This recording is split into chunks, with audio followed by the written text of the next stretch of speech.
Ok, buenas noches con todos. Un gusto poder compartir un, un espacio de su tiempo, ¿no? Luego de la jornada laboral, para poder hablar un poquito sobre ese tema de vibraciones y análisis vibracional. He prendido mi cámara un momento para no perder mucho la señal y presentarme. Soy Johnny Chirinos, soy especialista en temas de ingeniería de confiabilidad, ¿no? Mi know-how un poco viene con el tema de vibraciones, análisis de aceite y otras técnicas complementarias para integrar la condición, el monitoreo de condición, el estado de salud, ¿no? De los activos físicos dentro de una industria, ¿no? Sea el giro de negocio, ¿no? Todo negocio dentro de su proceso tiene sus activos físicos, me refiero a los equipos, maquinarias, infraestructura, donde necesitamos conocer la condición en línea, real, ¿no? De momento, in situ, ¿no? Para poder tomar decisiones preventivas, evitar que conlleve pues a una falla funcional o una parada del equipo y nos afecte, ¿no? Los indicadores que nosotros ya conocemos y llevamos en nuestras operaciones. Tengo algunas certificaciones vigentes que me avalan y que me permiten lógicamente actualizar mis conocimientos y es eso lo que vamos a conversar el día de hoy. Nuevamente redundo en agradecerles por su tiempo y voy a estar atento a las preguntas al final de la exposición. Muchas gracias.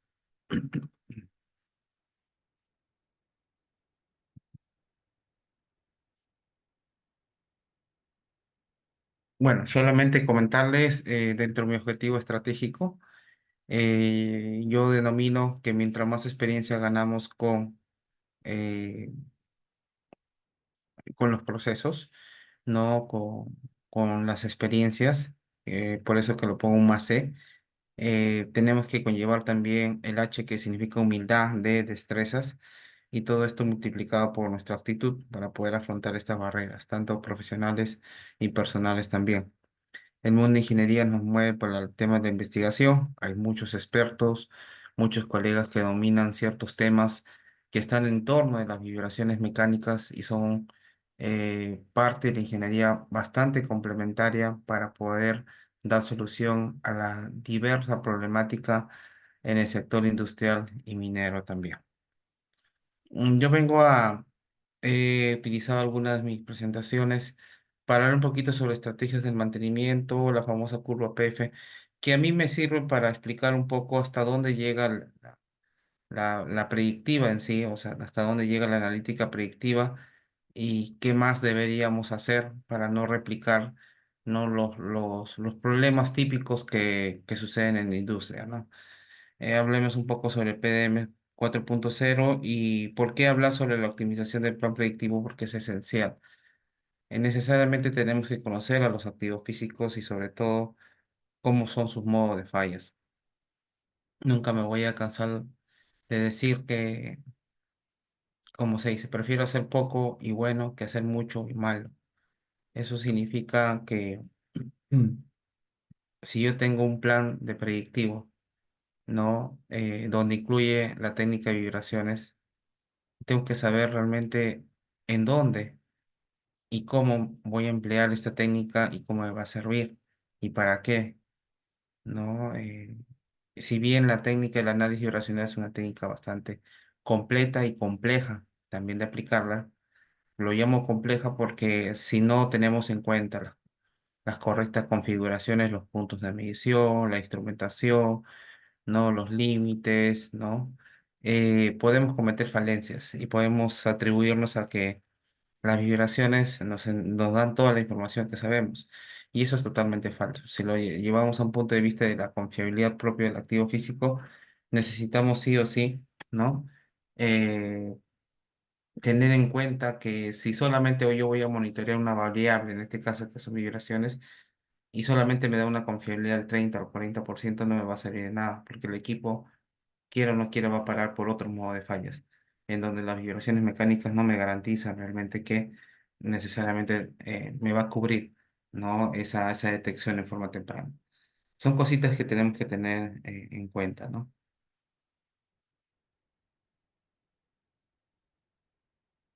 Ya. Ok, perfecto. Para comprender, aunque ustedes no crean, y muchas de las falencias que cometemos los analistas de vibraciones, cuando recién nos comenzamos, yo comencé como inspector, eh, es no conocer la coyuntura del sector, ¿no? En qué sector estoy trabajando, ¿no? ¿Qué tipo de activos yo estoy monitoreando, ¿no? ¿Para qué son esos activos dentro del proceso macro, ¿no? De la empresa, ¿no? Del negocio. Entonces, son actitudes que de repente deberíamos comenzar desde cero a conocer, ¿no? ¿Y a qué me refiero a esto? Nosotros tenemos una gama de activos dentro de un sector. Nosotros nos enfocamos a los activos físicos. Sin embargo, dentro de un sector, un negocio, una empresa, ¿no? Una organización, hay activos humanos, activos financieros, contables, ¿no? Perdón, financieros e informáticos, ¿no? Tangibles, que todo encierra la parte tangible y los intangibles tal cual. Entonces, nosotros en sí estamos en la parte central, porque un negocio no se va a mover si es que no funcionan adecuadamente y no se gestionan en forma adecuada los activos físicos como tal. ¿Ok? Y aquí llevamos esos activos físicos, equipos, maquinarias, infraestructura, redundando un poco lo que les comenté antes. Este es un mapeo, ¿no? Que lo visualicé en el año 2020, esto lo he optimizado ya los últimos años, ¿no? Pero le voy a mencionar lo siguiente. En la parte superior están algunas técnicas y herramientas y o metodologías, ¿no? Que se deberían utilizar en cada etapa dentro del ciclo de vida de un activo físico, ¿ok? En tema de X tiempos. Desde la parte de ingeniería, de la parte de diseño, ¿no? Adquisición, comisionamiento, ¿no? Operación, mantenimiento, mejora, rediseño y la desincorporación y o reemplazo. En todo este tiempo de la vida útil del activo físico, vamos a aplicar diversas herramientas y estrategias para poder atenuar, conservar y o mejorar el funcionamiento y o desempeño de este activo físico, ¿no? Sea el caso. Y en la parte inferior vamos a encontrar algunos estándares, prácticas, recomendaciones, ¿no? Normas, ¿no? De diversas organizaciones a nivel mundial que nos permiten argumentar, sustentar, ¿no? Y mejorar la aplicación de las herramientas y o metodologías como tal. ¿Ok? Primer tip, ¿no? Estemos actualizados con la actualización de estos estándares y normativas, sobre todo en el campo de análisis vibracional. Yo no sé si es por un tema de desconocimiento de los analistas, de los especialistas o ingenieros de predictivo de diversos sectores, sea servicios, sector no, de diversas áreas, sea servicios, clientes propios y o grupos de expertos, ¿no? Por ejemplo, hay todo un tema y yo no me canso de mencionarles y les brindo ese tip a mis colegas eh, maestristas o maestros, ¿no? Que están llevando maestrías en las universidades donde yo dicto, y les digo, no se cansen de visitar, sobre todo los que están en el mundo del predictivo, sobre todo en el mundo operacional, las páginas de la organización, la ISO, o de AENOR, ¿no? De la Asociación Española de Normalización. ¿Por qué? Porque las normativas se van actualizando, ¿no? Las versiones se van, como se dice, descontinuando y van apareciendo nuevas versiones. Y hay cambios importantes que nosotros debemos tener en cuenta. Yo no me puedo aventurar en un área de servicios o utilizar una normativa que ya ha sido, o sea, su versión ya ha sido desactualizada y hay una actual, donde seguramente ha habido cambios. Y yo como área de servicios debo comprar las normativas, ¿no? Que no están caros comparados con el costo de servicio. Y debo conocer, debo leerlas, entenderlas y aplicarlas para mis informes de servicio. Yo soy muy crítico en ello. Y una de las normativas que en temas de vibraciones ha cambiado bastante es la ISO, que está acá todavía, que ustedes pueden visualizar, lo voy a señalar. Acá está, es la ISO 10816, como ustedes saben. Ya esto se fue en forma paulatina, ¿no? Eh, moviendo a lo que es hoy la ISO 28816 desde el año 2018. Algunas de sus partes ya fueron modificándose. O sea, ¿qué fue? La 1816 con la 7919, que se aplica mucho para el sector de generación, ¿no? Se integraron y formaron en sí, o se actualizaron en la 2816. Hoy en día, ya para el año 2023-24, ya ha sido todas las partes de la 1816, que son normativas de severidad y vibraciones para diversos tipos de maquinarias, ya todos han sido reemplazados por la 2816. O sea, si entramos en la página de la ISO.org, no vamos a encontrar ya vigente ninguna parte de la 1816. Todos ya están con la 2816. Entonces, recomendación, sugerencia. Entonces, nosotros, dentro de los informes, sobre todo empresas de servicios, si hay algún colega, no utilicen la 2816. ¿Por qué? Porque se entiende que yo soy nadie de servicios, doy un soporte a un cliente, sea industrial o minero, y esta norma ya no está vigente, está descontinuada, ya ha sido reemplazada por la 2816, y seguramente sí hay cambios ya importantes. Entonces, estar empleando en informes todavía unas normas que no se actualizan o descontinuadas, perdón, es para mí un error, ¿no? Entonces, eso es el primer tip, por eso es importante estar actualizadas en las normativas. Sé que hay unos retractores, a veces me dice Johnny, nosotros representamos a unos fabricantes donde los fabricantes de equipos todavía siguen trabajando con la 2086, pero esto no es de nosotros, ¿no? No es que nosotros Latinoamérica después de un año recién se va a actualizar. Es un tema de criterio, ¿no? Y sentido común, ¿no? Como dijo el ingeniero Víctor Ortiz, ¿no? Y que nos enseñó hace un año atrás y aprendí de él, aplicar la famosa metodología MSC, la famosa metodología MSC. ¿Qué significa? Aplicar mucho sentido común. ¿Ok? De las cosas. Entonces, esto es un poquito lo que quería explicar. Nosotros tenemos que aterrizar donde el análisis racional ¿no? y la propia técnica como tal eh, ayuda un poco para el buen desempeño del activo físico.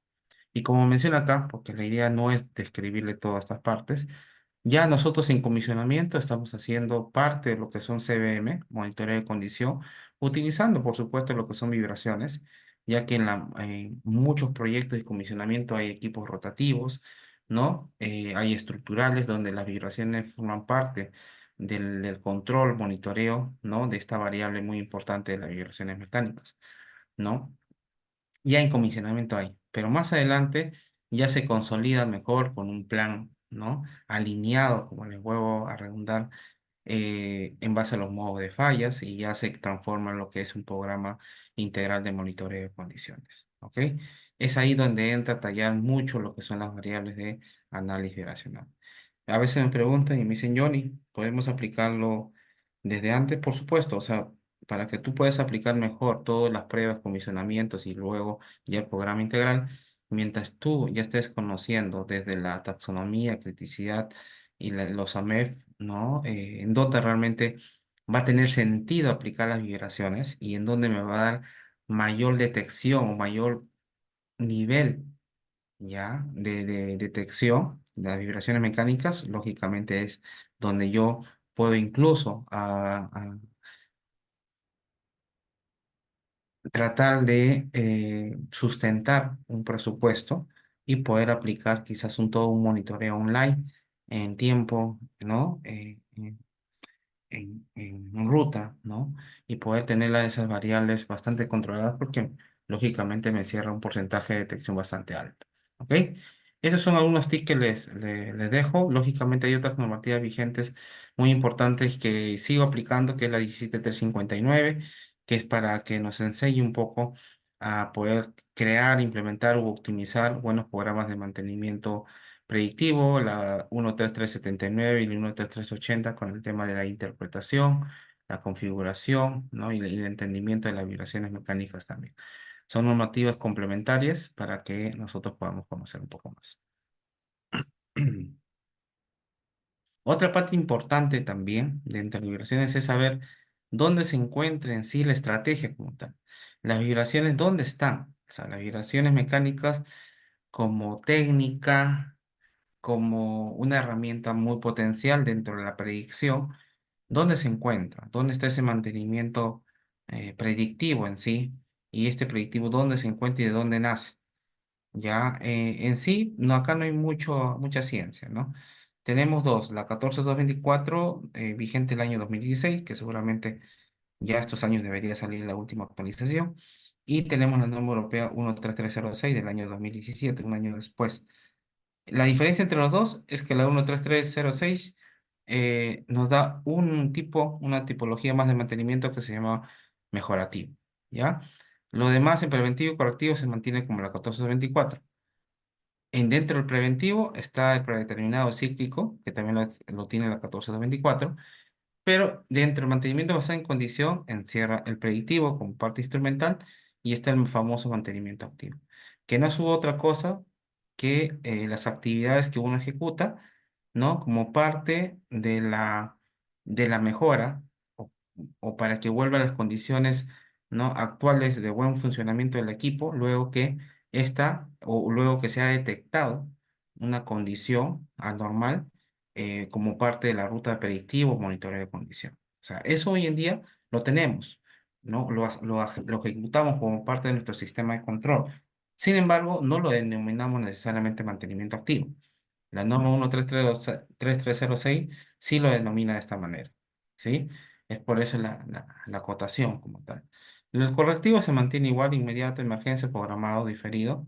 Y el mejorativo que al final va a originar cambios intrínsecos, o sea, se refiere a la confiabilidad, mantenibilidad, seguridad del activo en sí, pero sin modificar su función original.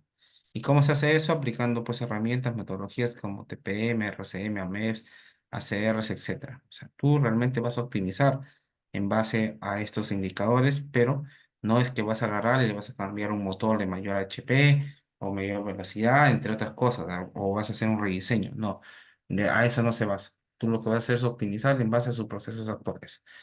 ¿Ok? A eso se refiere el tema de mantenimiento mejorativo.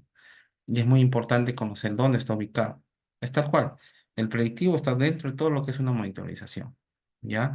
Con los años yo he aprendido, y esto no es una filosofía, lo hice en la normativa como tal, que el predictivo está dentro de lo que es monitoreo de condición, como parte integral. Yo en monitoreo de condiciones no solamente voy a ver variables de vibraciones, temperatura, corriente, ¿no?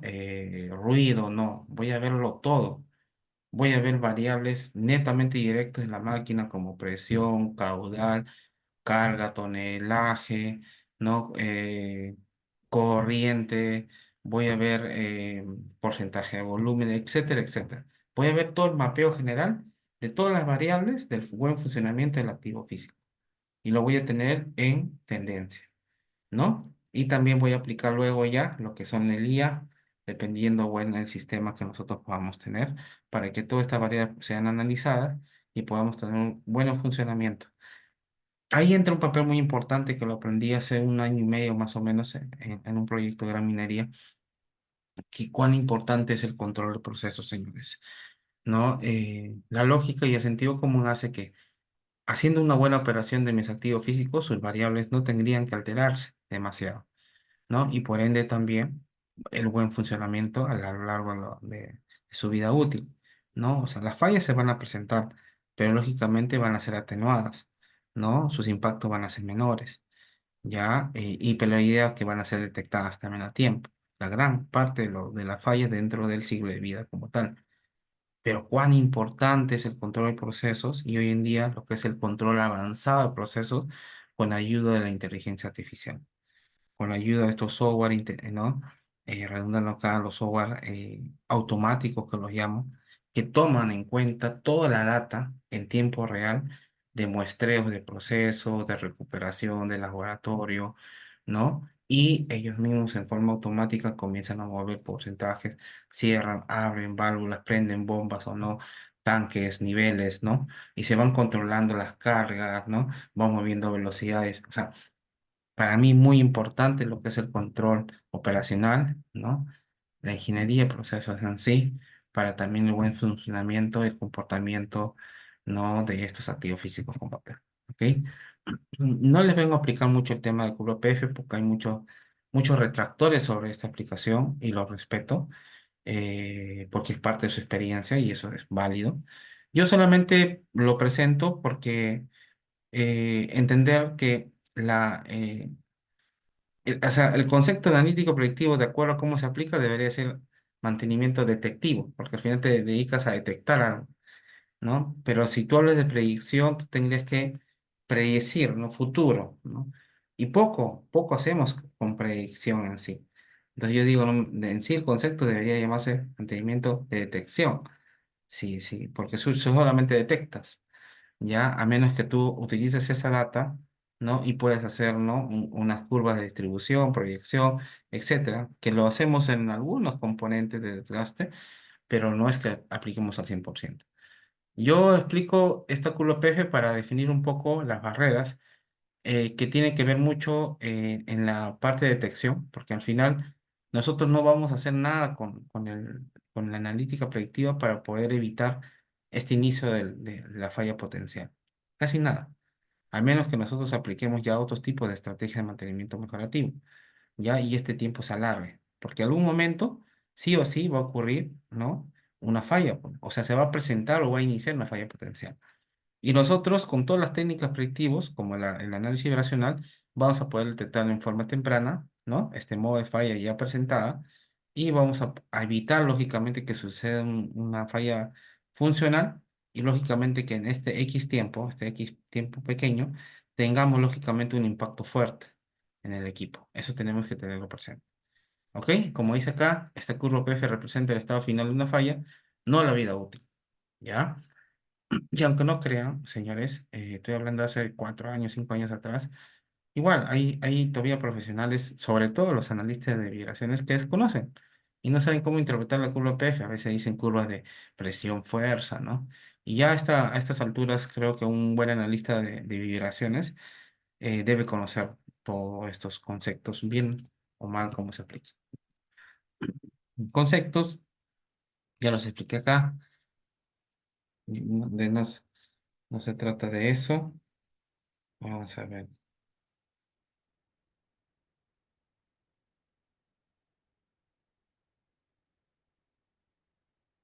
Ok.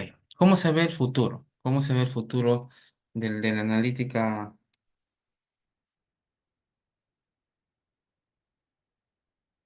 analítica predictiva? Como dicen, nosotros estamos dentro de lo que son analítica descriptiva y de diagnóstico, que muchas operaciones lo aplican muy bien.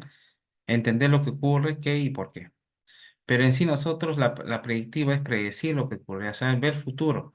Y donde nosotros deberíamos incluso estar apuntando es en la analítica prescriptiva, conocer lo que debería ocurrir para irnos a la cognitiva, que todavía a nivel industrial se aplica poco, ¿no? A nivel industrial se aplica poco como tal.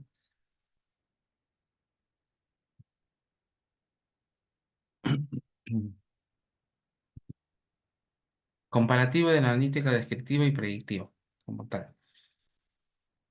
Fíjense ustedes, ¿no? Mientras nosotros estamos acá en la parte de diagnóstico, en saber, le dicen, ¿no? Cómo detectar las fallas incipientes, ¿no? Detección y clasificación de las fallas, entender lo que ocurre, qué y por qué sucedió, tenemos que pasar en la parte de pronóstico, ¿no? Que es cómo predecir las fallas incipientes, la estimación de la vida útil remanente, que lo hacemos en algunos componentes de desgaste, aplicado bastante para industria y también para minería, y predecir lo que ocurrirá como parte de a dónde apuntamos y hasta dónde queremos llegar en la predictiva es que nuestro foco sea la predicción y la optimización. Cómo reaccionar ante fallas incipientes, la captación de futuro mediante escenarios de optimización, aplicar la inteligencia artificial, no solamente ya irnos con el tema de monitorización o tendencia, sino también cómo esta data se va trabajando para tomar mejores decisiones y cómo se complementa bastante con el control de procesos. Eso es lo que hoy en día se viene trabajando bastante para el sector minero y también para el sector industrial. Lógicamente sea el caso que se entiende el porqué y partiendo de una buena base. Si nosotros no partimos de una buena base, entonces no nos va a servir mucho aplicar mucha inteligencia artificial, sabiendo que el objetivo para la aplicación no va a ser la que nosotros estamos buscando. Hay mucho software hoy en día, pero sobre todo esos software que analizan la data tienen que entregarnos algo diferente. Si yo solamente voy a tener un software para poder tener tendencias de valores que ni siquiera están en línea, ¿no? Para que me tengan unas tendencias y solamente me digan, sí, pasó de este valor a esto, ya pasó el límite y ahora tenemos que hacer otros estudios, no me va a ayudar mucho. Yo lo que necesito es un software a que así esté aplicando en 5 o 10 equipos de top 10, ¿no? Y con todas las variables, con todos los modos de fallas posibles y las variables que se puedan ayudarme a ver el futuro, de cómo se puede ver el comportamiento y de acuerdo a qué acción pueda tomar, yo también vea o coloque el escenario y cómo podría cambiar estas variables y mejorar o no mejorar. Hacia eso tenemos que apuntar, ¿no? Y hay software hoy en día ya que se basa en la detección anticipada del fallo en sí, ¿no? Y cómo estas van cambiando. Hacia eso tenemos que apuntar y hacia eso apunta, lógicamente, la monitorización de condición de los activos físicos críticos como tal. Para ello necesitamos un buen modelo, una buena estrategia, un buen camino, un buen planteamiento. No nos olvidemos de ello, porque el análisis vibracional no trabaja solo. O sea, es como siempre a mí me han hecho hincapié, Johnny, tú no produces en un negocio análisis vibracional, tú no vendes análisis vibracional. O sea, el know-how, como dice el target, ¿no? O el entregable de un negocio, de un proceso, es como tal, un producto y un servicio, ¿no? Dependiendo. Entonces, tú no generas vibraciones, ¿no? Las vibraciones son síntomas, ¿no? Es una variable, ¿no? De un comportamiento, una condición, de un activo como tal, pero no es que necesariamente tú vendas. Entonces, tenemos que salirnos de ese globo y decirnos, oye, ¿para qué nos sirve el control de esta variable? Y todo lo que encierra, porque es una buena variable bajo un estudio X. Entonces, eso hay que entender y hay que salirnos de esa nube, los que estamos inmersos en el tema de la técnica como tal. Podemos ser analistas nivel 2 3 4, ¿no? Podemos ser muy buenos en nuestra técnica, pero tenemos que entender que si esto no complementa bien a lo que es el estudio como tal, no va a servir. Por eso que en la integración de predictivo tenemos que colocar toda la data, donde está incluido lógicamente las vibraciones, los sistemas actuales que tenemos dentro de la conectividad con toda la parte del sistema, el control, la administración de los activos como tal, donde entran los repuestos, el plan, programa, etcétera. Tener todo un equipo de soporte en la nube, ¿no? Y luego, lógicamente, los entregables, ¿no? Tener todos unos dashboards que nos permitan ver análisis, reportes, tren de visualizaciones, y luego ya aplicar nuestro Machine Learning, ¿no? De inteligencia artificial, donde nos van a notificar, y es ahí donde ya entra la analítica predictiva, ¿no? Prescriptiva como deberíamos aplicarlo como tal. Solamente no les voy a mencionar, quiero concentrar un poquito en lo que es la aplicación como tal y de esta normativa que me ayuda mucho a entender qué es lo que hemos aplicado mal y le dejo una anécdota, ¿no? Yo muchos años me encerré en el tema de vibraciones, pero leyendo la normativa, si ustedes por ahí van a tener la oportunidad de leer, es muy interesante. Nos deja, como se dice, y como lo vuelvo a decir, muchas enseñanzas. Yo cuando comencé a leer la norma todo, me comenzaba a reír porque dijo, oye, sí, acá fallé. No tuve en cuenta este tipo de configuraciones, no tuve en cuenta las alarmas acá, sí, sí, esto me pasó. Y sin saber que esta normativa ya era vigente, o sea, se publicó desde el año 2003. Y yo recién lo conocí en el año 2015, fíjense ustedes.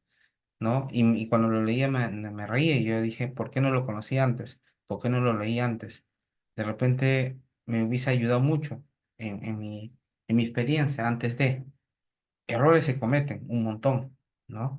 Y más en temas de vibraciones, cuando recién empezamos. ¿Por qué? Porque acogemos, captamos las buenas y las malas prácticas de nuestros guiadores, ¿no? Colegas, amigos, compañeros, etcétera, y también cometemos, ellos también han cometido falencias y nos traspasan también esas falencias, ¿no? Solamente para comentarles, siempre hay que enfocarnos en un tema de retorno de la inversión, porque al final, oye, quiero aplicar vibraciones, dice, ¿no? Y los malos conceptos, ya, tengo motores eléctricos de, ¿no? De tal X potencia, ¿no? Tales velocidades y son críticas para mi operación y quiero aplicar. Pero, ok, ¿por qué vibraciones? ¿No? ¿Por qué no hacemos todo un estudio, una MEP, y vemos si realmente estos 10 motores son críticos o no críticos? y de ahí recién partimos y vemos si realmente vibraciones va a ayudar. No, es que a mí me han dicho que vibraciones son las mejores. Seguramente que sí, pero de repente no nos da ese nivel de detectabilidad que nosotros necesitamos y vamos a invertir en vano. Entonces, el análisis costo-beneficio es muy importante. Y luego, ¿cómo retornamos esta inversión? ¿No? La auditoría del equipo es conocer lógicamente, ¿no? Tu equipo como tal, qué variables tiene, instrumentación, los sistemas de lubricación, etcétera. Conversar con los operadores y los mantenedores en sí. La auditoría de confiabilidad y análisis de criticidad es parte de la misma lo que les comenté, debería estar dentro de. Luego seleccionamos las variables a detectar o selección de las estrategias si vamos a aplicar predictivo u otro preventivo o rediseños también. No todo es predictivo, ojo. La selección de los métodos de monitoreo es donde lógicamente vamos a escoger si realmente el análisis vibracional nos va a servir, lógicamente, para una buena detección del monitoreo. Selección de análisis de datos, criterios de alerta, alarma, tendencias, estadística, diagnóstico, recomendaciones para poder pulir lo que ya tenemos, lo que ya sabemos que va a funcionar, lo que ya sabemos que nos va a ayudar a detectar en forma temprana. Luego ya, una vez que tengo todos los informes, me dejan las recomendaciones, ¿qué es lo que hago con todo este informe? ¿Cómo corrijo? O sea, ¿cómo vuelvo a las condiciones normales de operación sabiendo que mi equipo, ¿no? Está con una alta vibración y no es nada fácil. En la industria minera hay muchos retos. Yo creería, me voy a aventurar a mencionar, que uno de los grandes problemas en la industria en sí es que viene de la ingeniería, ¿no? A veces la ingeniería está tan, como dice, saturada, porque hay muchos frentes que trabajar, que se desvían de ciertos puntos, como son los refuerzos, ¿no? Los anclajes mínimos, lógicamente, no es que va a caer la parte estructural, pero hay zonas de mucha resonancia estructural, ¿no? Donde después poco a poco se va corrigiendo, pero no es que el tema esté lógicamente solucionado, ¿no? Hay que hacer una inversión por medio, hay que hacer otros temas de estudio para ver si realmente dentro de esa problemática denominada resonancia estructural vamos a tener que aumentar masa, vamos a tener que rigidizar, vamos a tener que mejorar el sistema de amortiguamiento, ¿no? Entonces, he ahí el reto, ¿no? Que nos viene en la industria minera, sobre todo más en industria minera que industrial. Ya industrial, digamos que más son equipos de menor tamaño, ¿no? En algunos sectores, ¿no? Donde rápidamente podemos irnos a otro tipo de soluciones. Ya en minería, cuando estamos hablando de equipos ¿no? de gran tamaño, dimensión, ¿no?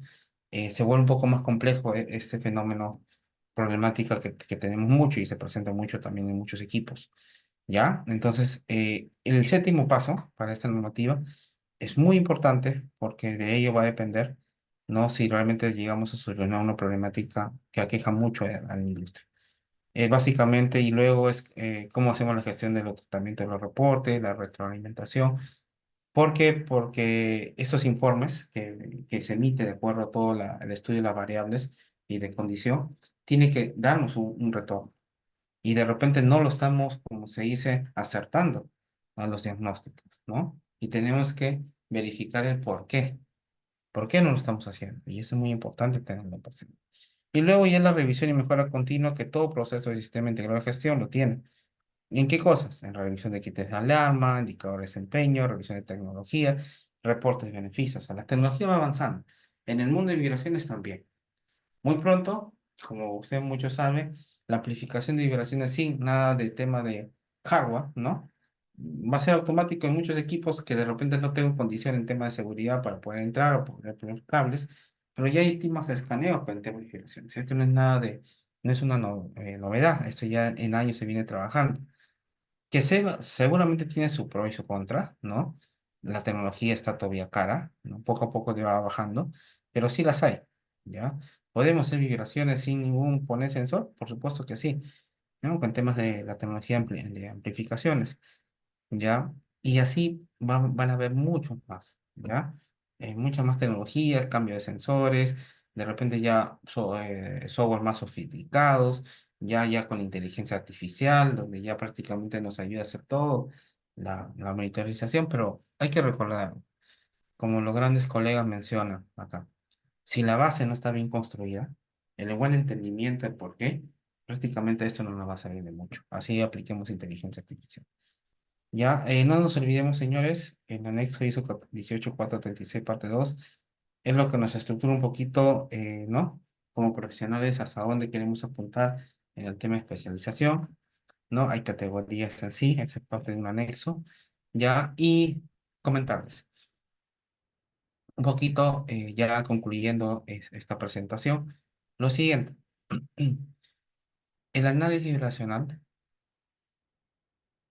vuelvo a redundar, es una técnica muy buena, muy compleja, pero hay que entender, y vuelvo a decir, el por qué aplicar esta técnica y cómo me va a ayudar en el nivel de detectabilidad. Eso es muy importante saber. Si nosotros no sabemos ello, es por las dudas. ¿Sí? Entonces, y una de las problemáticas que le vuelvo a mencionar, en el sector minero es el tema de la resonancia, bastantes resonancias estructurales. En sectores industriales, dependiendo del sector, bastante problemas de desbalances, pero lamentablemente a veces convivimos con eso, porque nos acostumbramos. Hay rodetes que ya cada cierto tiempo ¿no? se ensucian por su propio trabajo, extractores, y convivimos. Las vibraciones lógicamente se van a elevar porque se desbalancea el rotor por el tema de ensuciamiento y nos van a avisar, pero vamos a convivir casi siempre. Detecta, corrige, limpia, detecta, corrige, limpia, y vamos a estar así. ¿Ya? Y si hay alguna manera de mejorar todo ese ensuciamiento, sería ideal, ¿ya? Para que esto no se vuelva ¿no? redundante y al final se vuelve prácticamente una coladera.